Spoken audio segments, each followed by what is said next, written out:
హైదరాబాద్ నగరంలో శాంతి భద్రతల తీరుపై ముఖ్యమంత్రి రేవంత్ రెడ్డి తీవ్ర అసంతృప్తి వ్యక్తం చేసినట్లు తెలిసింది. నగరంలో హత్యలు, దోపిడీలు, దొంగతనాలు, స్నాచింగ్లు, కాల్పులు పెరగడం, పోలీస్ యంత్రాంగం వైఫల్యంపై నిత్యం పత్రికల్లో కథనాలు రావడంపై అసహనం వ్యక్తం చేసినట్లు సమాచారం. రాష్ట్రంలోని కలెక్టరేట్లు, ఎస్పీలతో సీఎం రేవంత్ రెడ్డి మంగళవారం సదస్సు నిర్వహించారు. ఇందులో హైదరాబాద్ నగర శాంతి భద్రతల అంశం వచ్చినప్పుడు హాట్ గా చర్చ జరిగినట్లు విశ్వసనీయంగా తెలిసింది. ముఖ్యంగా నగర సిపి కొత్తకోట శ్రీనివాసరెడ్డికి సీఎం వేసిన వరుస ప్రశ్నలకు ఆయన నుంచి సరైన సమాధానాలు రాలేదు అని తెలిసింది. హైదరాబాద్లో వరుసగా హత్యలు జరగడమేంటి, తరచూ కాల్పులు ఎందుకు జరుగుతున్నాయి, డయల్ 100 స్పందన సమయం ఎందుకు పడిపోయింది అని సీఎం ప్రశ్నించగా సిపి శ్రీనివాసరెడ్డి పొంతనలేని సమాధానాలు చెప్పారని తెలిసింది.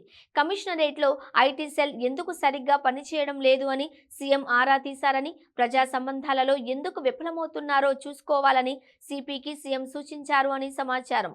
గతంలో రంజాన్ సందర్భంగా మీడియాకు గిఫ్ట్లు ఇచ్చేవారని, ఈసారి కూడా తనను అడిగితే ఇవ్వనందున వ్యతిరేక వార్తలు వస్తున్నాయని సిపి కొత్తపేట శ్రీనివాసరెడ్డి చెప్పగా సీఎం సంతృప్తి చెందలేదు అని తెలిసింది.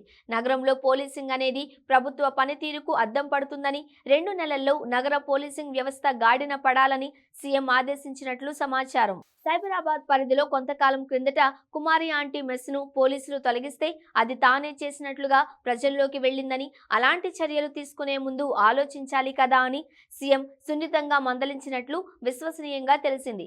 సైబర్ క్రైమ్ విభాగం ఎందుకు సరిగ్గా పనిచేయడం లేదు అని సైబర్ సెక్యూరిటీ బ్యూరో డైరెక్టర్, అదనపు డీజీ అయిన సిపి శిఖా గోయల్ను సీఎం ప్రశ్నించినట్లు సమాచారం.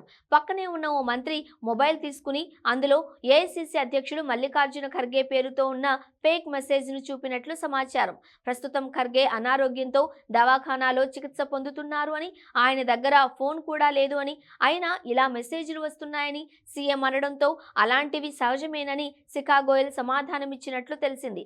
దీంతో అలా జరిగితే మీరేం చేస్తున్నారని ముఖ్యమంత్రి ప్రశ్నించగా ఆమె మిన్నకుండిపోయినట్లు సమాచారం. నైజీరియన్లు సైబర్ క్రైమ్ కు ఎక్కువగా పాల్పడుతున్నారని శిఖా గోయల్ చెప్పగా, వీసా గడువు ముగిసినా నగరంలో వాళ్లు ఎందుకుంటున్నారు, గుర్తించి చర్యలు తీసుకోవాలి కదా అని సీఎం ప్రశ్నించడంతో అధికారులు తెల్లమొహం వేసినట్టు తెలిసింది. సమర్థులైన అధికారులు అని ఏరికోరి తెచ్చుకున్నానని, కానీ ఆశించిన స్థాయిలో పనితీరు కనిపించడం లేదు అని సీఎం అసంతృప్తి వ్యక్తం చేసినట్లు తెలుస్తోంది. పనితీరు మెరుగుపడకుంటే కఠిన నిర్ణయాలు తీసుకోవాల్సి ఉంటుందని కూడా సీఎం హెచ్చరించారని సమాచారం. రాష్ట్రంలో డ్రగ్స్ కట్టడి కోసం తీసుకుంటున్న చర్యలపై టీనాప్ డైరెక్టర్ సందీప్ సాండల్య ప్రత్యేకంగా పవర్ పాయింట్ ప్రెజెంటేషన్ ఇవ్వగా సీఎం ప్రశ్నించినట్లు సమాచారం. సీఎం రేవంత్ రెండో పర్యాయంగా నిర్వహించిన కలెక్టర్లు, ఎస్పీల సదస్సు నాన్ సీరియస్ గా జరిగిందని పలువురు అధికారులు అభిప్రాయపడ్డారు. కేసీఆర్ సీఎంగా ఉన్నప్పుడు జరిగిన సదస్సులను పోలుస్తూ వారు ఈ అభిప్రాయాన్ని వ్యక్తం చేశారు. కేసీఆర్ అధికారులకు వేసే ప్రశ్నలు సూటిగా ఉండేవని, ముఖ్యంగా అంశాలపై లోతుగా చర్చించేవారని తెలిపారు. దీనిని దృష్టిలో ఉంచుకొని కలెక్టర్లు, ఎస్పీలు కూడా సమగ్ర వివరాలతో సదస్సుకు హాజరయ్యేవారని, కానీ ఇప్పుడు అలా వచ్చినట్టు కనిపించడం లేదని, సీఎం అడిగిన ప్రశ్నలకు సాదాసీదాగా సమాధానాలు ఇవ్వడంతో సదస్సు ఆద్యంతం తేలిపోయినట్లుగా సాగిందని చెప్పారు.